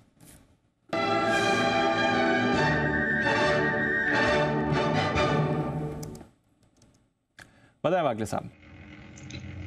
दीपांशु, बाटा में एक ब्रेकडाउन दिख रहा है, एसटीबीटी बाटा में करके जाना चाहिए। 1590 का करंट भाव है, आपका स्टॉप लॉस सिर्फ 12 रुपए का होगा, 1602 का, और ऑन द डाउन साइड 1560 का पहला टारगेट, और अगर वो थोड़ा सा मार्केट और वीक रहा तो 1550 तक भी बाटा आपको कल के दिन में उधर तक की मुंह दे सकता है। तो बाटा पर आपके लिए बिकवाली की राय आ रही है वागले साहब की तरफ से, लगातार प्रेशर में ये काउंटर दिख रहा है। आइए एक और बिगुल सिद्धार्थ जी के लिए, सुपर सेट।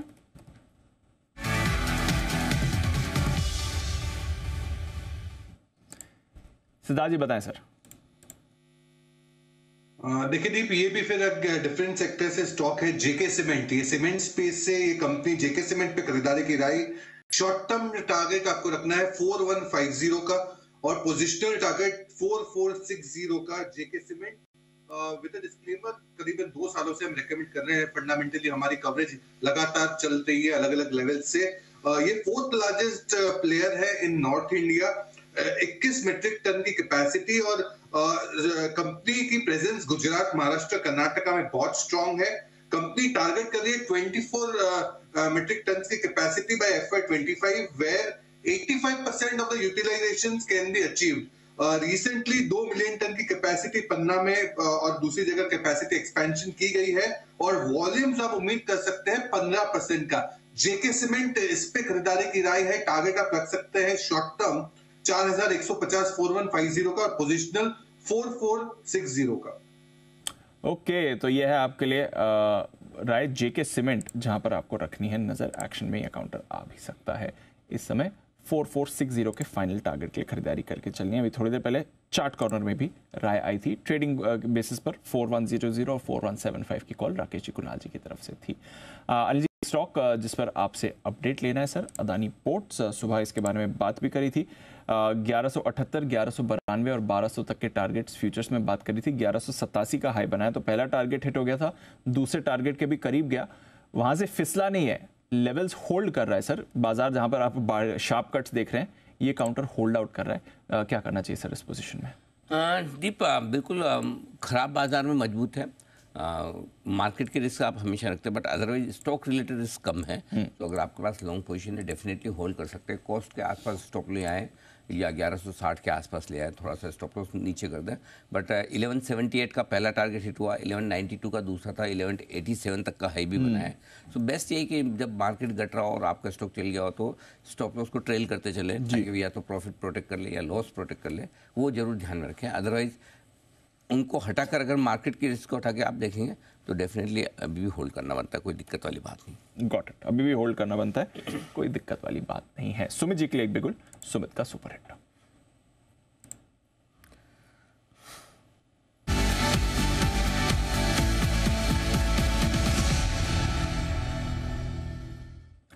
बताएं सर।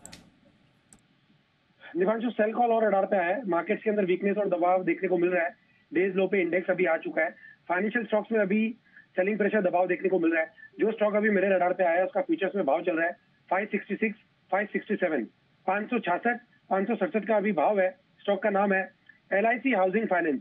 LIC हाउसिंग फाइनेंस में दबाव देखने को मिल रहा है। कल का लो तो ब्रेक हो ही चुका है, स्टॉक अभी डेज लो पे ट्रेड कर रहा है। मेरे को लग रहा है कि स्टॉक में यहाँ से 10 से 15 रुपए का फॉल इमीडिएटली ट्रेडिंग के लिहाज से देखने को मिल सकता है। यहाँ पे सीएमबी पे बिकवाली करके चलने का सलाह रहेगा। जिन्होंने सेल किया वो लोग होल्ड कर सकते हैं।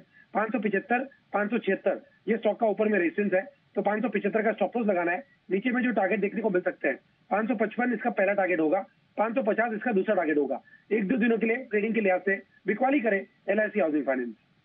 तो 45 का नहीं कर सकते दूसरा target Sumit ji? Just request, 565 पे बेचे, 575 का स्टॉप लॉस, 565 पहला टारगेट, 545 दूसरा, something like that, easy to remember.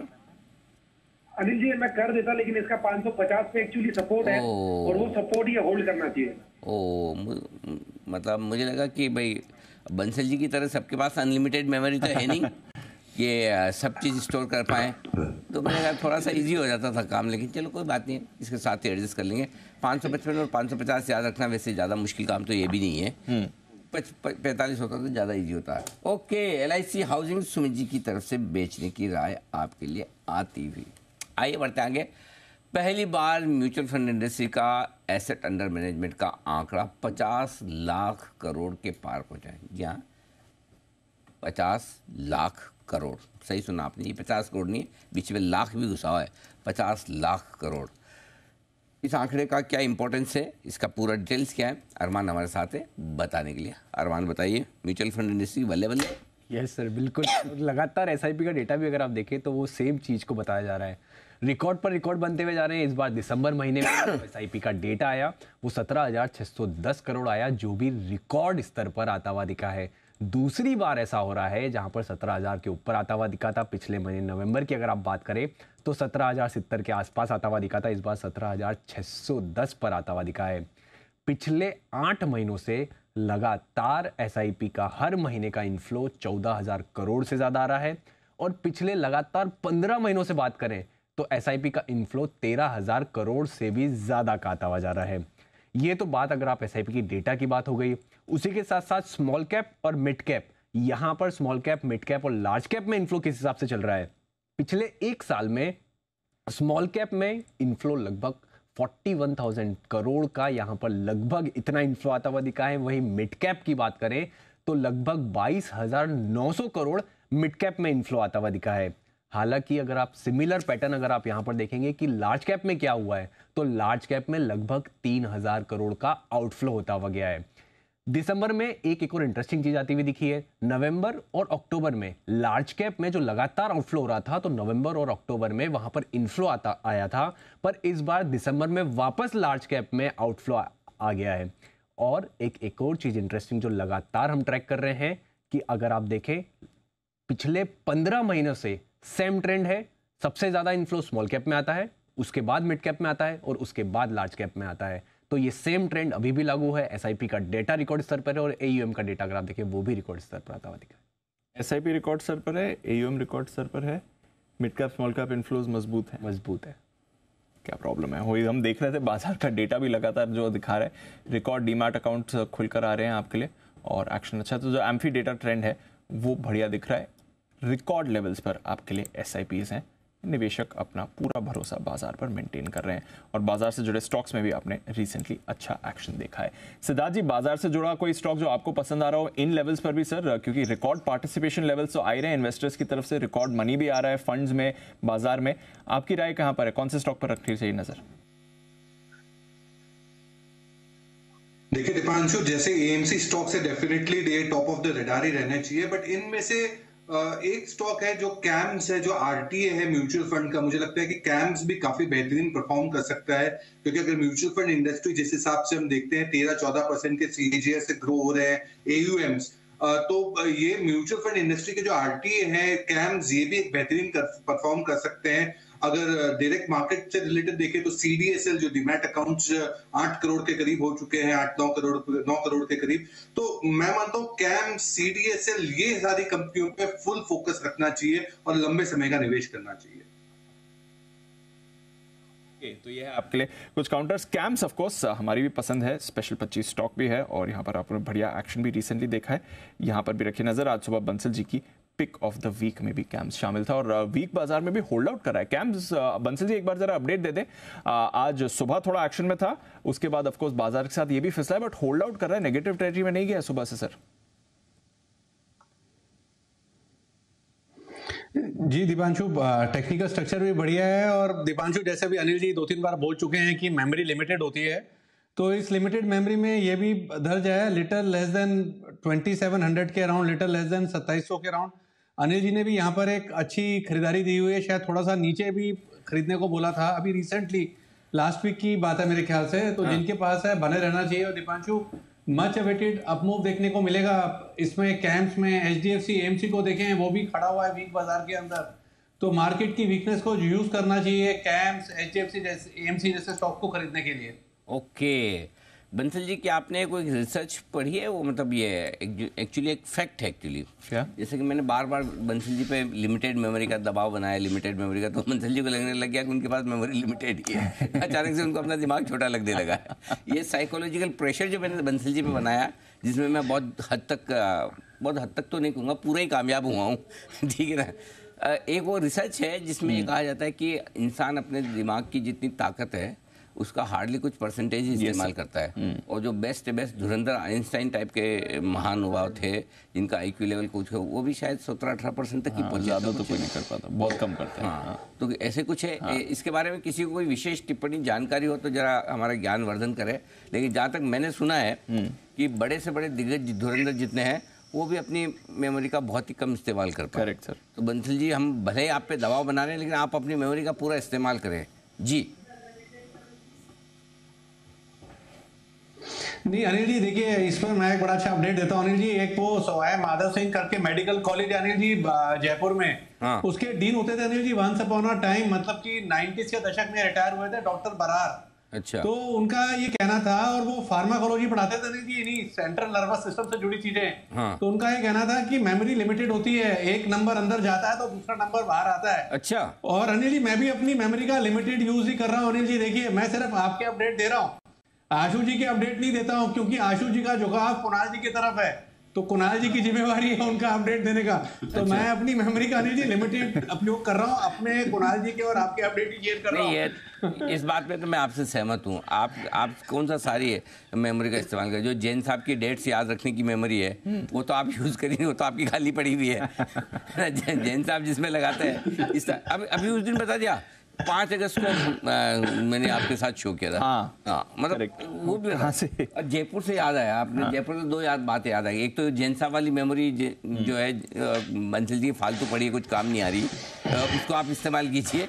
दूसरी है कि वो सवाई माधो सिंह कॉलेज नहीं है, सवाई मान सिंह है। हाँ, सवाई मान सिंह मेडिकल कॉलेज है। मैंने कहा कि हाँ बता दूँ बंसल जी, देखो हमारी भी मेमोरी पुरानी है, काम आ रही है अभी। तो SMS कॉलेज जिसे कहा जाता है वहाँ पर, सवाई माधो सिंह, सवाई मान सिंह सवाई मान सिंह है। बंसल जी उसको सवाई माधो सिंह। बंसल जी सोचा कि देखो सुमित जी तो ऑब्जेक्शन लेंगे नहीं, क्योंकि सुमित जी ध्यान से सुनते नहीं उनको, ठीक है। कुणाल जी को शायद ही पता होगा, बाकी कोई राजस्थान का दिख नहीं रहा पैनल में। तो बंसल जी अभी तो मैं बैठा हूँ पैनल में जी। जी अनिल जी, देखिए नाम का हो सकता है अनिल जी, 90 का दशक था अनिल जी, उनकी एक फेमस किताब भी थी। और उनकी किताब के अनिल जी फ्रंट पेज पे लिखा हुआ था, man would do nothing if he waited, कि he will do it so best that nobody would find fault with what he has done Anil ji. तो ये अनिल जी 6 साल तक अनिल जी हर साल जो थीसिस मैंने बनाई ना, ये लाइन उसके ऊपर लिखता था, इसलिए ये अंग्रेजी अभी भी याद है अनिल जी। बहुत तो डॉक्टर बरार वहाँ की डीन थे अनिल जी, ये फैक्ट है। बंसल जी बहुत बढ़िया, आज आपने ऐसा कमाल किया, आप खुद अपने आप पे गौरवान्वित महसूस करेंगे। पिछली बार वो 1 in hand 2 in bush वाला तो आशु जी याद रख के बोल गए, ये वाला तो आशु जी भी नहीं बोल पाएंगे।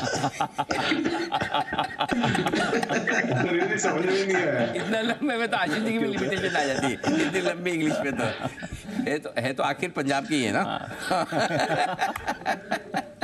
चलिए बढ़िया। तो चलिए ये है आपके लिए बंसल जी की तरफ से सारा का सारा अपडेट। और इस बीच 21,500 के करीब आ चुका है निफ्टी। एक बार के लिए नीचे मारा है, नीचे बिल्कुल 21,499 पूरे 1 पॉइंट नीचे गया है 21,500 के।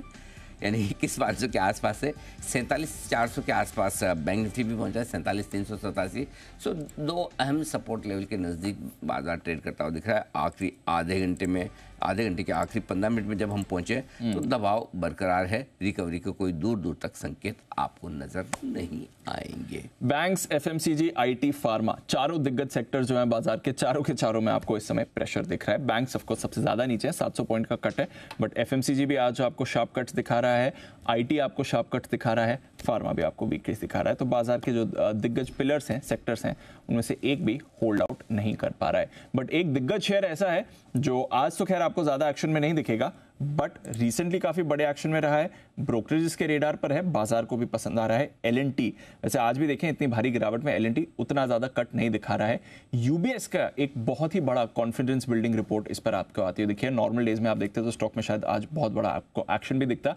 आइए एक बार जरा समझते हैं यूबीएस का नया टारगेट और नया भरोसा क्या है एलएनटी पर। नुपुर के साथ, नुपुर बताइए। बिल्कुल, यूबीएस का भरोसा बढ़ते हुए दिखा। एलएनटी पर जो लक्ष्य वो भी बढ़ा दिए, 3600 से बढ़ा के 4,400 रुपए के बड़े लक्ष्य यहाँ पे आते हुए दिख रहे हैं। बाई की रेटिंग के साथ लक्ष्य को बढ़ाया गया है। यूबीएस का कहना है कि जो कंपनी की कोर अर्निंग्स है वो अब सुधरती हुई नजर आ रही है।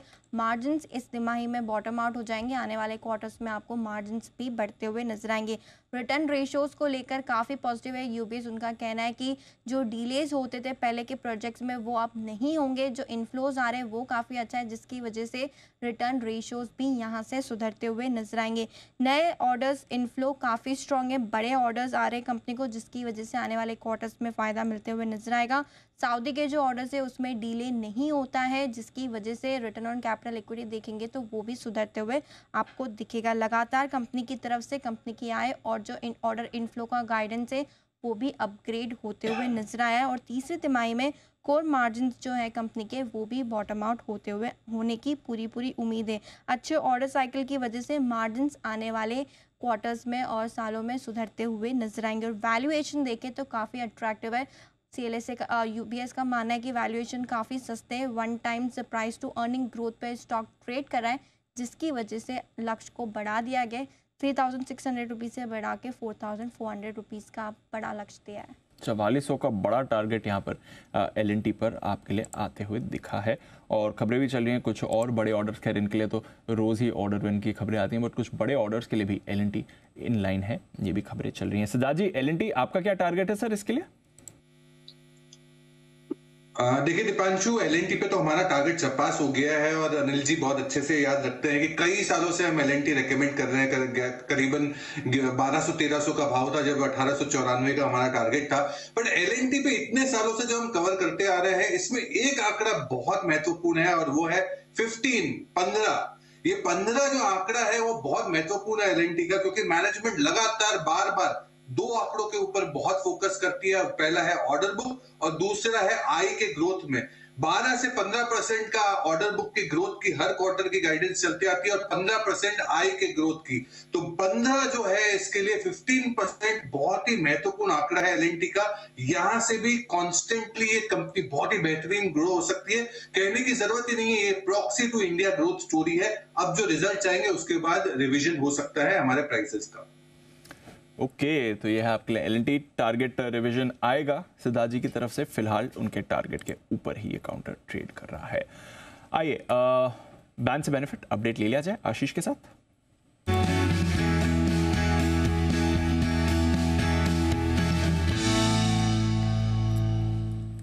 आशीष बताएं आज क्या कुछ बदलाव होने चाहिए, गिरावट में कुछ तो चेंजेस हुए होंगे। 11 है ना आपके पास? 11 है, कुछ तो बदलो आशीष। सर लिस्ट को बढ़ा सकता हूँ, कम नहीं होगा।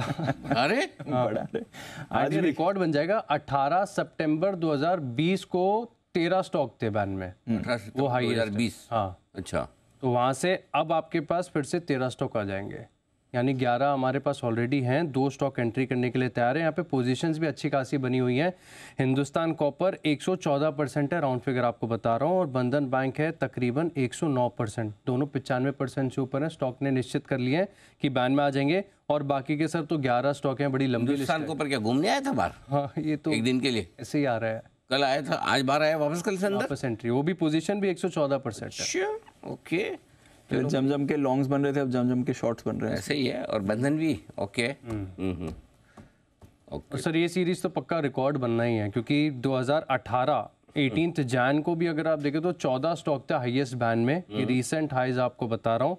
16 जनवरी 2018 स्क्रीन पर भी आ रहा है, 15 स्टॉक थे आपके पास। अच्छा, तो अब ये सीरीज मतलब ये 2018 में जो मंदी वाला माहौल था और वहाँ से फिर जो तेजी, ये तो 2018 तो ये तो मंदी वाला ही मार्केट था। नहीं सॉरी, नहीं ये तो पहले का, कोविड से पहले का था। कोविड से पहले का, कोविड से पहले हाईएस्ट 15 रहे हैं और कोविड के बाद हाईएस्ट 13 रहे हैं, बराबर ना।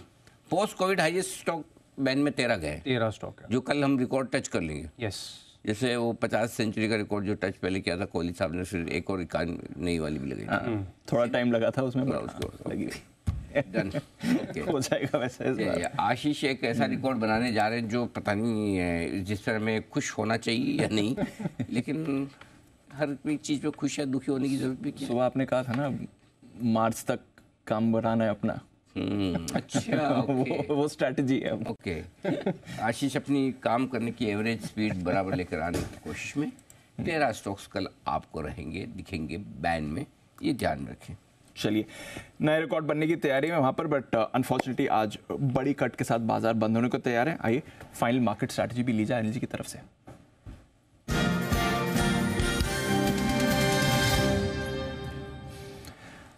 डाउ फ्यूचर्स भी डेज लो पर ही है सर, 185 अंक नीचे, आधे % का कट आ रहा है। 50 पॉइंट नीचे आपको नैस्डैक फ्यूचर्स दिख रहे हैं। यूरोप के बाजारों में भी कुछ ज़्यादा खास एक्शन इस समय बना नहीं है।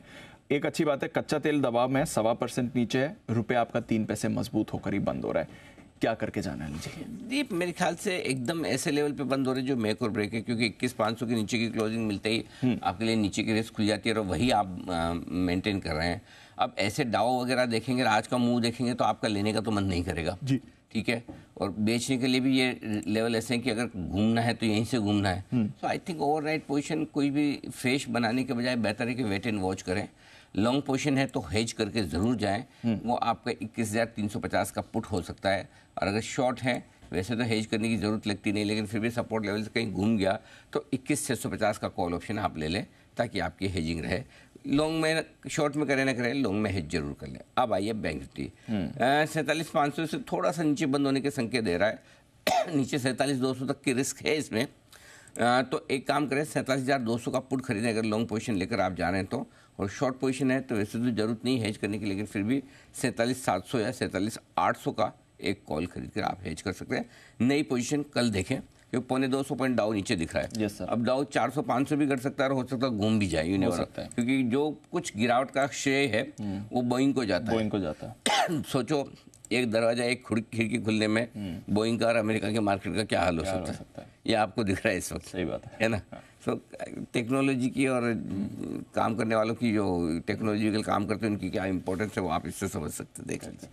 खबर यह है कि ग्लोबली 150 जेट्स को ऑलरेडी ग्राउंड कर दिया गया है, जब तक इन्वेस्टिगेशन चेकिंग ना हो जाए। भारत में भी हम कह रहे हैं चेकिंग हो गई है, स्पाइसजेट का कहना है हमने कर लिया, अकासा का कहना है हमने कर लिया, बट वही है कि बात ठीक भी है। अगर एक जगह आपको क्या होता है कि अगर समझो कोई मैन्युफैक्चरिंग डिफेक्ट कहीं हुई है, एक इंसिडेंस हो गया और आप उसके बाद भी लापरवाह रह जाएं, चेक ना करें, फिर दूसरी हो जाए तो फिर मुंह क्या दिखाएंगे। एग्जैक्टली। और ये तो क्या है कि ऐसी चीज़ है जो आप मतलब सबकी जान में सेफ्टी चाहिए, इसके लिए वो सेफ्टी तो होनी चाहिए, तो बिल्कुल ठीक बात है। चलिए ओके, चलिए क्लोजिंग की तरफ बढ़ने वाले हैं हम। कुछ फाइनल स्टॉक्स पर अपडेट ले लिया जाए एक्सपर्ट्स की तरफ से। जिस तरह से आज सिवियरनेस ऑफ फॉल आई है, कल का फॉलो ऑन एक्शन भी काफ़ी इंटरेस्टिंग रहने वाला है। एक दो स्टॉक्स पर जल्दी से अपडेट लेना है एक्सपर्ट्स के साथ। आईटीसी आज ये भी कमज़ोर रहा है। हिमांशु जी जरा बताएं, आईटीसी में क्या करके जाना चाहिए सर, और इन लेवल्स पर सपोर्ट दिखता है या यहाँ से थोड़ा और वीक हो सकता है आईटीसी? थोड़ा सा और वेट किया जा सकता है। मुझे लगता है कि 460 462 का जो जोन है वो फ्रेश खरीदारी के लिए एक अच्छा लेवल है।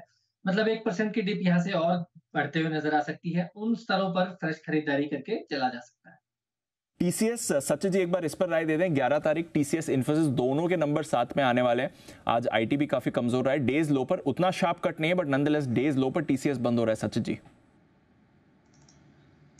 दीपांशु, यहाँ पर थोड़ा सा साइडवेज कंसोलिडेशन ही नजर आ रहा है। इनफैक्ट 3650 से लेके 3750 में ही इसने पिछले 3 दिन निकाले हैं, एंड अभी भी डेटा वैसे ही प्रेजेंट हुआ है, तो इमीडिएट बेसिस पे कोई बड़ी राय नहीं होगी। मुझे लग रहा है ये पर्टिकुलर रेंज ब्रेक होने के बाद थोड़ी सी एक डिसाइसिव मोमेंटम बन सकता है आइदर साइड पर। इस पर भी रखेंगे नज़र। कमजोरी के साथ TCS, ITC, इन्फोसिस, ये सारे दिग्गज आपको बंद होते हुए दिख रहे हैं। आज कमजोरी रही। बट HCL टेक का इस काउंटर ने होल्ड आउट किया है आज के बाजार में। HCL tech in fact positive closing दे रहा है। कुणाल जी, एक बार HCL टेक देखेंगे सर, बाकी IT के मुकाबले ये आज नहीं फिसला है। देखिए बिल्कुल दीपांशु, एक आउट परफॉर्मेंस इसमें आज इंट्राडे चार्ट्स पर देखने को मिल रही है, लेकिन ओवरऑल स्ट्रक्चर मुझे थोड़ा कमजोर लगता है। तो मेरी राय में कोई खरीदारी की यहाँ पर कोशिश नहीं करनी चाहिए, थोड़ा वेट एंड वॉच करें। थोड़ा स्टॉक नीचे आ जाए, यानी कि 1400 के आसपास आ जाए, जहाँ 50 डेज मूविंग एवरेज है, तो उन स्तरों पर थोड़ा कंफर्ट ज्यादा होगा। तो फिलहाल वेट एंड वॉच करने की राय, वेट एंड वॉच करने की राय है। हिमांशु जी, सुबह GMR पर खरीदारी की राय रही थी, बड़ी ब्लॉक डील के बाद स्टॉक में प्रेशर था, वहां से अच्छा रिवर्सल आया। इनफैक्ट आपके टारगेट पर ये दूसरा टारगेट भी हिट हो गया, पहले टारगेट पर है इस समय। क्या करना चाहिए सर, इस पोजीशन को कैरी फॉरवर्ड करें या मुनाफा बुक करना है? दीप, ओवरऑल चार्ट में स्ट्रेंथ तो नजर आती है। दोनों टारगेट्स ऑलरेडी हिट हो चुके हैं और बाजार में जिस तरह का वॉलेटिलिटी है, मुझे लगता है कि ओवरनाइट पोजीशंस अवॉइड करें। अगर थोड़ा डिप मिलता है एक आध दिनों में वापस 85 रुपए के आसपास, 84.85 के आसपास, तो वहां पर दोबारा एंट्री के मौके ढूंढे जा सकते। बंसल जी, PVR आइनॉक्स सुबह आपने एक अपडेट भी दिया था, कहा भी था अगर कॉल होता है इस पर तो टारगेट्स भी हिट हो जाते हैं, वहां से और फिसला है, अब 4% नीचे बंद हो रहा है PVR आइनॉक्स। इस पर फ्रेश अपडेट क्या होना चाहिए सर? दीपांशु, चार्ट काफी खराब है और 1584 के अराउंड चल रहा है। और दीपांशु, यहाँ पर 1570 एक सपोर्ट है। अगर ये लेवल्स टूटे, 1570 के लेवल्स टूटे, तो यहाँ पर 1503, 1505 के लेवल्स देखने को मिलेंगे। तो जिनके पास है वो 1573 के लेवल्स पे नजर रखें, और जो फर्दर शॉर्ट सेलिंग करना चाहते हैं, 1573 का लेवल जब टूटे तब शॉर्ट सेलिंग की राय होगी। परफेक्ट। तो ये है राय आपके लिए। PVR पर 1576 के नीचे फ्रेश शॉर्ट बनेगा। आइए एक बिगुल, मेरे ख्याल से आज के शो का आखिरी होगा एक तरह से, वागले साहब के लिए, वागले का वंडर।